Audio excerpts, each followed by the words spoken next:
As everyone knows, House Bill 1228 is now on my desk, and it's time for me to take a look at it and make some comments in reference to it. This is a bill that in ordinary times would not be controversial, but these are not ordinary times. This bill is not really complicated. The bill itself restates the standard of review for the courts to consider in determining First Amendment privileges as weighed against the compelling interest of the state. That's simply stated as a summary as to what this legislation does. It's a balancing test. The bill itself does not pick winners and losers. It balances two competing constitutional obligations that our founding fathers gave to us. But the issue has become divisive because our nation remains split on how to balance the diversity of our culture with the traditions and firmly held religious convictions. It has divided families, and there is clearly a generational gap on this issue. My son Seth signed the petition asking me, Dad, the governor, to veto this bill. And he gave me permission to make that reference. And it shows that families, and there's a generational difference of opinion on these issues. So where are we now in reference to this legislation? I have asked through this process of our legislative leaders and members that certain changes be made. In some instances, they were accommodated and changed. In other instances, they said no. And that's the balance between the executive and the legislative branch. I certainly respect those bodies. It's been my intention all along that House Bill 1228, the Religious Freedom Restoration Act, be crafted in a way that mirrors the Federal Religious Freedom and Restoration Act that was passed in 1993 and was signed by President Clinton. I came to Congress after that, but I sat on the Judiciary Committee in the House of Representatives that considered these amendments, had hearings on this Federal Religious Freedom and Restoration Act, and so I'm somewhat familiar with it and how it's played out across the country. And it was my intention, because the federal law does not cover state causes of action, that we have a similar law in Arkansas. And, but we wanted to have it crafted similar to what is at the federal level. And to do that, though, changes needed to be made. The bill that is on my desk at the present time does not precisely mirror the federal law. It doesn't mirror it in a couple of ways, particularly allowing the First Amendment to be asserted in the private litigation between parties or the reliance upon the state law and those claims. Therefore, I ask that changes be made in the legislation. And I've asked that the leaders of the General Assembly to recall the bill so that it can be amended to reflect the terms of the Federal Religious Freedom and Restoration Act. In the alternative, it can be simply have some language changes so that those accommodations and changes can be made. So it can either be done by recalling the legislation or having additional legislation that would accomplish those changes. Again, this is difference between the executive branch, the legislative branch. We all have our responsibilities. We all have our different viewpoints. My responsibility is to speak out on my own convictions and to do what I can as governor to make sure this bill reflects the values of the people of Arkansas, protects those of religious conscience, but also minimizes the chance of discrimination in the workplace and in the public environment. It is important to recognize that the bill, even as currently drafted, does not change who we are. And it does not change the current protections against discrimination. This bill simply defines the standard to determine the right balance. but how do we as a state communicate to the world that we are respectful of a diverse workplace, and we want to be known as a state that does not discriminate but understands tolerance. That is the challenge that we face. Making this law like the federal law will aid us in that effort in communication, but also it was my original objective from the beginning. Another option that we're looking at is to utilize an executive order, which interestingly has not been utilized from my research from the executive branch and state government in terms of protecting against discrimination in the workplace for state government. But we're looking at an executive order to aid in that communication and to make it clear that Arkansas wants to be a place of tolerance. We want to be a place that has the right balance between religious protections and religious freedom and non-discrimination. Also, I think we can be assured that this will continue to be a robust debate in the future. I understand that a ballot title has been approved by the Attorney General that may put on the ballot an extension of the civil rights protection to additional classes of citizens of Arkansas.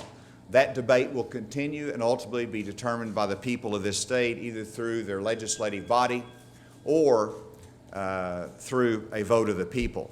And so this conversation does not end. I've expressed my view to the legislature.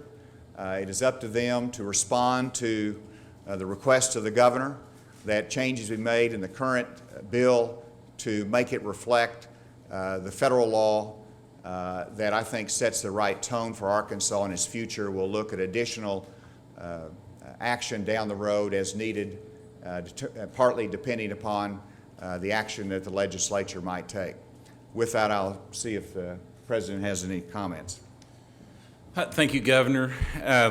First, let me say that I support a RFRA in this session. I think that the majority of both chambers support a RFRA being passed this session.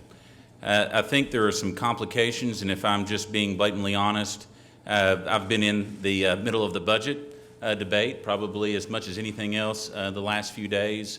I'd asked some brief questions about the language that we were passing, and actually felt like we were mirroring and actually given some assurances that we were mirroring that federal legislation.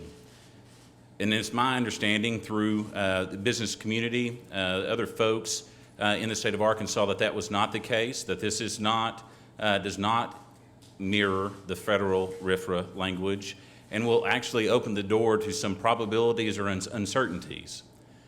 I think what we should pass should be something that's predictable. The federal RFRA has been debated, it's been through courts, and there are standards in place and an understanding of what the result of that passage would be here in the state. With the legislation that we have before us, that certainty is not there. And so again, I support us moving forward.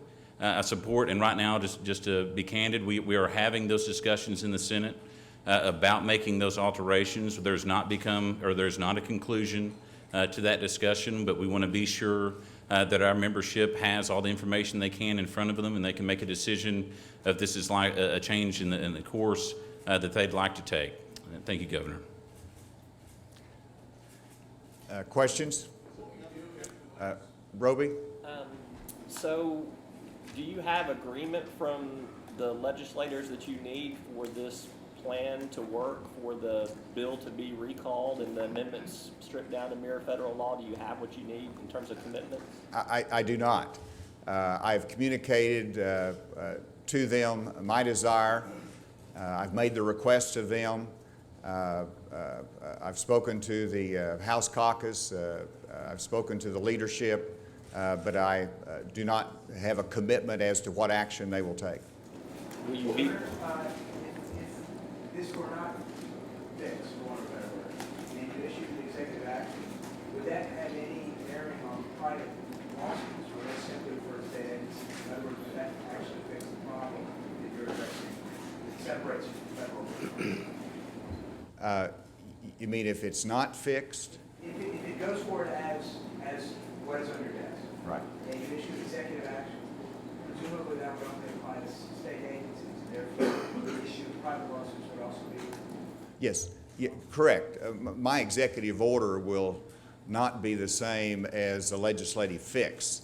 I think the executive order that I'm working on will help in terms of setting the right example of tolerance in this state, will help frame the debate, will help lead our state in terms of expectations of state action, but it will not, but the governing law will be the bill that is ultimately signed into law, the State Religious Freedom and Protection Act. Governor, just to be clear, if you don't get the legislative remedy that you are seeking, are you still resolved to sign 1228? I am, my position is clear. I've asked them to remedy it. I've asked them to change the current law, and I've asked them to recall it and change the language on it. That's my request today. Are you leaving your options open then, sir? I will just say I've asked the legislature to do that, and I will make further comments after we determine what action they will take. Yes. Why now, since this bill has not substantially changed since it was introduced and all these problems have been known from the beginning? Why has it gotten this far? Well, one, we have made requests for changes, but you know, the legislative process is not perfect. You learn as you go on. Many in the community engaged in this very late. Obviously, we've been enacting a lot of different legislation, so part of the, you know, there's been insufficient attention to some of the details perhaps as it's gone through the legislative process, but it comes to a focal point. But some of the changes I've asked has been communicated previously. So, and I've said it very clear publicly that I think the language I've used is I would support a RFRA that mirrors federal law and is similar to what's been passed in 20-some other states. Now, obviously there's some variations there, but that's what I've asked for. That has been my position, and we just didn't quite get it perfect through that legislative process. Now, it might be perfect from some people's viewpoint. They obviously could be very happy with the additional language that is in the Arkansas RFRA, but I have preferred the federal standard on that, and that's what I've asked them to do. So the influence from Walmart and Indiana yesterday said he wanted specific language that said a business may not deny service using this as legal cover. Do you want to go that far? Do you want that same specific language that just addresses this big issue and says, do not use this to discriminate in a business? Well, I want what is reflected in the federal RFRA law because, as the President said, this has got court cases. You've got a body of law that has interpreted that's very helpful and good guidance. So that's what I think is the right solution there. Again, this legislation is not about picking winners and losers. This legislation is about the right standard and the right balance that courts can interpret this. And so that ultimately, that sense of fairness will be determined by the courts. What is important from an Arkansas standpoint is that, one, we get the right balance, and secondly, we make sure that we communicate that we are not going to be a state that fails to recognize the diversity of our workplace, our economy, and our future. Janelle. You have said all along that you appreciated the federal RFRA law, but you did also say that you would sign the bill after it had been amended in its current form, and you had made that promise to Ballinger. Going back on that now, what was it that changed your mind? Well, as I've said, there's been a learning process through all of this. We've heard from constituents all across Arkansas, business leaders, and so I have said that I would sign a law that is similar in fashion to the federal law or what's been in 20 other states. Whenever you look at what is on my desk, it does not mirror the federal RFRA law, and that's what I prefer, and that's what I would ask them to do. Governor, Members of the LGBT community who oppose this say that there is no protection in state law for discrimination for them. So how can there be a balance between religious freedom and their rights? Do you support changing state law to create protections for the LGBT community? Let me make it clear that this law that is under consideration does not extend discrimination. And that's important. Now, as to whether our civil rights law in Arkansas needs to be changed, that is a debate that's going to happen. I want to focus on what is needed right now. I do think that this bill that would be modeled after the federal law would help achieve that right balance and guidance for the courts and the right standard. Governor, you had to have given this some thought, though, how you weigh that kind of crux of this whole debate, whether you think sexual orientation, gender identity should have the same civil rights protections as gender, race, national origin. What's your answer to that simple question? Well, the issue on the table is the Freedom Restoration Act, which I want to see enacted in Arkansas in the right form. In terms of where we go in society, I don't believe in a workplace that discriminates. I just, whether it's Tyson's or whether it's Walmart or whether it's Dillard's or whether it's state government, and I will express that view in an executive order when that's prepared.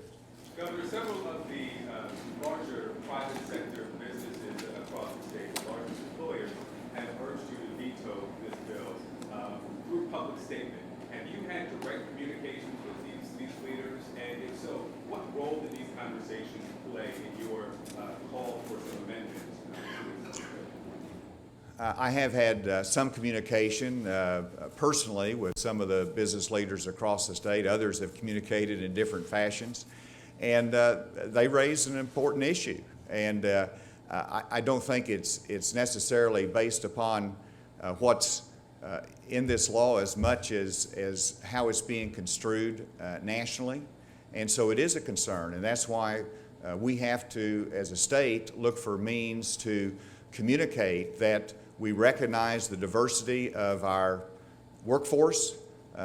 We are an international community in terms of housing the headquarters of international businesses here in this state, and we want to be able to compete in that market. So this is both about substance, which is getting this legislation right, and it's also about communicating to the world and to our neighboring states that we're a state that recognizes the diversity of the workforce, the need for non-discrimination, and that we want to accomplish that.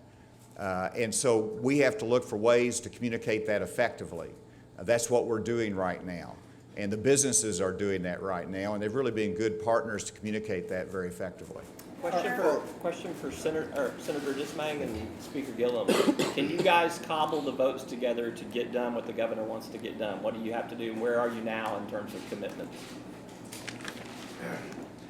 All right, let me say first and foremost that the House of Representatives, as we have all session long, is committed to working with the Senate and the governor for solutions on this issue, as we have with a host of many others.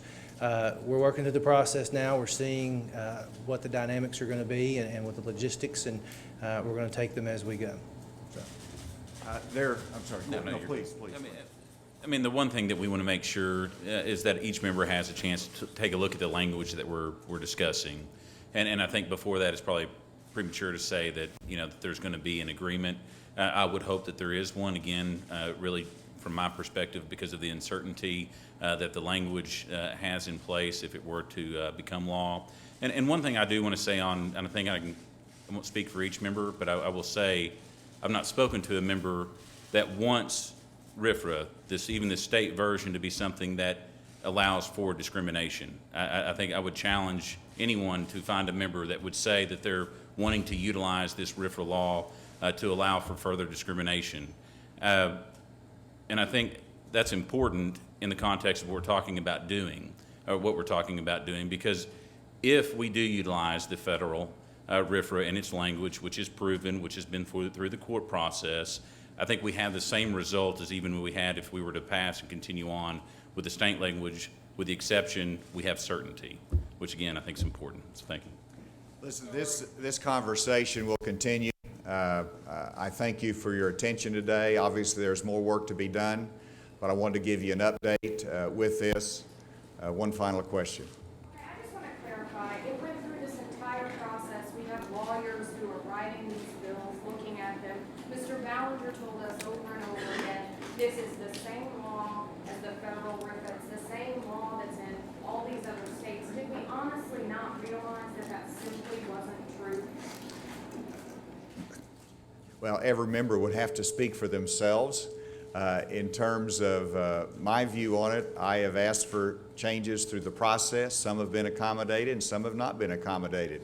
That's the legislative process. I'm asking the legislature to take a look at this bill, to recall it, or to provide me a changed bill that will make Arkansas RFRA law mirror the federal law. I think that's our objective from the beginning, with variations depending upon the members, but that's what I'm asking them to do. Thank you all very much.